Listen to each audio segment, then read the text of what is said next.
कथायाः नामम् अस्ति अङ्गरक्षकः। चन्दनपुरस्य महाराजस्य एकः अङ्गरक्षकः आवश्यकः आसीत्। एतत् पदम् अपेक्षमाणाः बहवः आगतवन्तः। तेषु 4 उत्तमत्वेन परिगणिताः।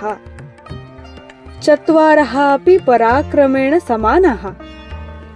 मन्त्री तु एतेषु अन्यतमं कार्यदक्षं स्वीकर्तुम् इच्छति स्म।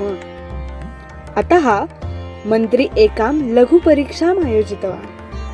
सः उक्तवान्, भवन्तः चिन्तयन्तु, राजा कदाचित् परिवारेण सह मृगयार्थम् अरण्यं गच्छति। अटनेन श्रान्तः सः वृक्षस्य छायायां विश्रान्तिम् अनुभवति।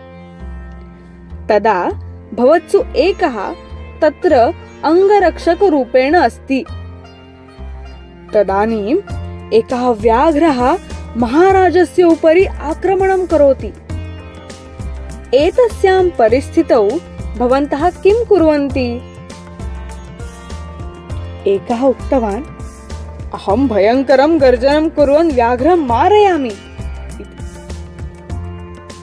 द्वितीयः उक्तवान्, अहं खड्गं स्वीकृत्य व्याघ्रस्य पृष्ठतः गत्वा आक्रमणं करोमि।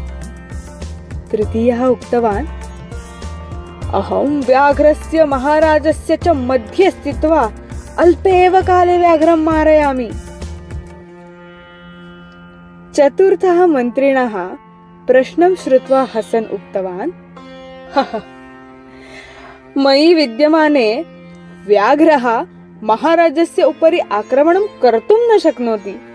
अहं सर्वदा जागरूकः भूत्वा सर्वत्र पश्यन् भवामि किल। इति। मन्त्री चतुर्थमेव युवकम् अङ्गरक्षकत्वेन स्वीकृतवान्।